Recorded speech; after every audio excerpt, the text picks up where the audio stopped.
কাউকে যদি কুফরি কালাম করা হয় বা জাদু করা হয়, সেক্ষেত্রে জাদু থেকে মুক্ত করবার জন্য অনেকগুলো আমল আছে। তার ভিতরে সবচেয়ে বড় আমল হলো সূরা ফালাকের আমল। নবী সাল্লাল্লাহু আলাইহি ওয়াসাল্লামকে জাদু করা হয়েছিল। লাবিদ ইবনে আসম নামে একজন লোক জাদু করেছিল।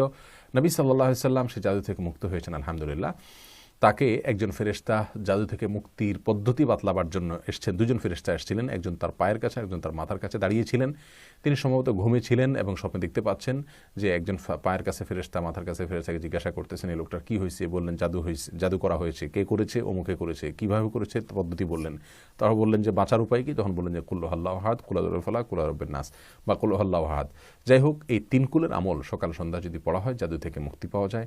এবং এটা পড়ে শরীরে ফু দেওয়া, পানিতে ফু দিয়ে খাওয়া, এগুলো জাদু থেকে বাঁচার জন্য একটা গুরুত্বপূর্ণ আমল। এর বাইরে জাদু থেকে বাঁচার জন্য যারা রুকিয়া শরঈয়া বা শরঈ ঝাড়ফুঁক করেন কোরআন সুন্নাহর আলোকে, এই সমস্ত মানুষের শরণাপন্ন হতে পারেন। বিস্তারিত তাদের থেকে চিকিৎসা নিতে পারেন। আল্লাহ তাআলা তৌফিক দান করুন।